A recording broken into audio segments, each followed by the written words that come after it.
Oh, I Post see office what you till. mean. Yeah. Basically borrowed money from friends, family, remortgaged, took out loans. So it would have crushed them financially, irrespective of the ability to pay for it.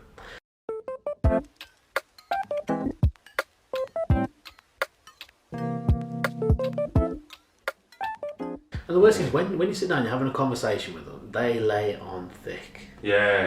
It's your fault, it's your liability, you've got to pay it. If you don't do it, this will happen to you, we can do this, we can do that. I see. Yeah, they put it on everything. And the stupid thing was, right, and I'm aware of someone that paid back a sum of money, and then I can remember him saying, look, he was shocked I paid it back. I was like, what? He's like, yeah. I could hear it in his voice.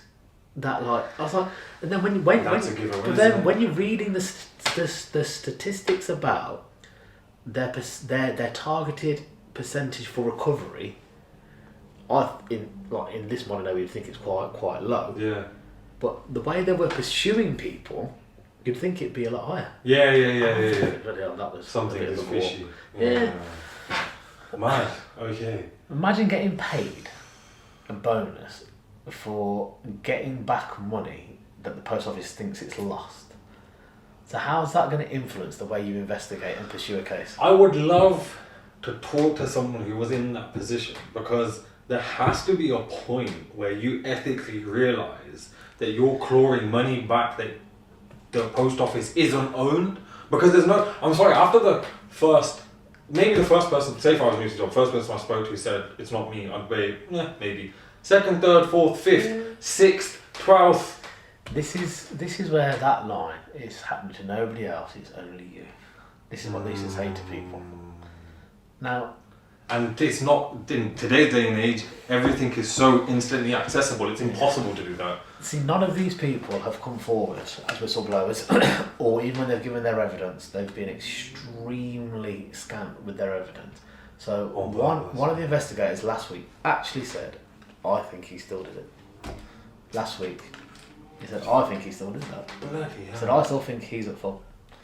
This is what the guy said in his cross-examination last week, or whatever you want to call it. Said, I apologise for what's gone on and all the rest of it, but I still think you're guilty. And when you've got people like that with that mentality, today, knowing what they're supposed to know, and knowing what they did know, coming out with lines like that, that's what you got. It's endemic with them. I can't help but in my head draw parallels with this and Brexit, to the point of it's kind of like, it's not our fault, like in terms of it's the government, like we told you this is going to be great, it is great, shut up and accept it.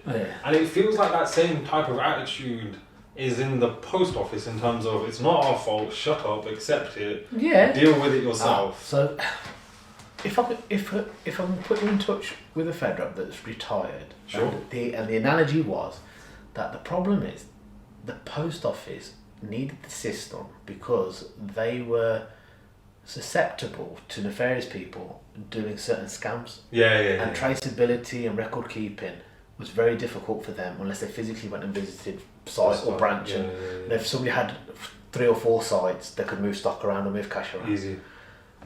So the idea of the Horizon system was to make the auditing process a lot simplistic, a lot easier. And the problem was they relied on it so much without interrogating it that they thought you were guilty before they even walked in the door. They'd have all your audit trail of all your key presses and everything. Well, obviously, you must have done something wrong. It's not here, then where is it? Because they were so used to having had their pants pulled down for years that they just assumed everybody was guilty. I see what you mean. So the money they were losing hand over fist in terms of negligence, robberies, scams, whatever it was. They were trying to recover as much as possible. Because thinking on the back foot, it's all the postmaster's fault.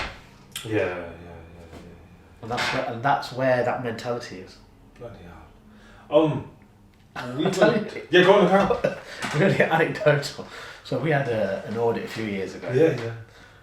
The lady that did the audit ended up coming back to do relief work for us as a relief post. Lovely lady. Sold to the earth. But they're few and far between. I can well imagine. Especially in what you've discussed.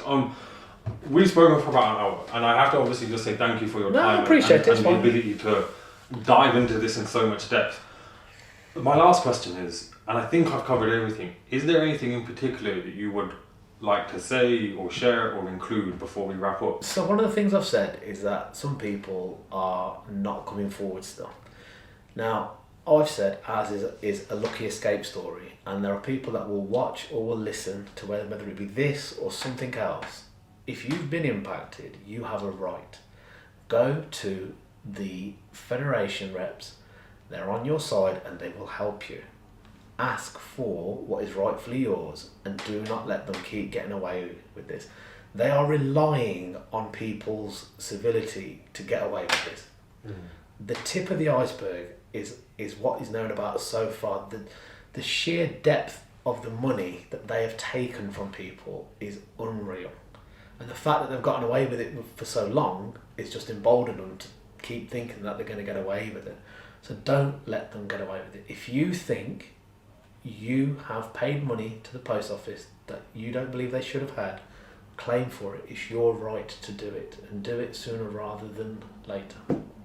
No, thank you. Alright, so that's the end of another podcast episode. I hope you guys enjoyed this as much as I enjoyed putting it together. If you want to support the work that I'm doing, then consider becoming a Patreon member or a YouTube member via the links in the description below. Otherwise than that, I just want to say thank you for making it this far to the end. And a quick shout out to our Patreon members: Sean Singh, Rajvinder Kaur, Gurpreet Danjal, Gagan Singh, Yasmin Jazwa, Ramneek Gaur, Rav Singh, Ramneek Gaur, Anish Man, Gurdeep Bhatt, Gurpreet Singh and Jazz Dillon. Also a quick shout out to our YouTube members: Rav Singh, V, Jazz Dillon, Ravi Singh, Simi Sandhu, A Little History of the Sikhs, Wushu Man, Dadaji Kaur, G Singh, Gary Parmar and N Singh. Otherwise than that, thank you for tuning in. Hopefully I'll see you in the next podcast episode. Bye.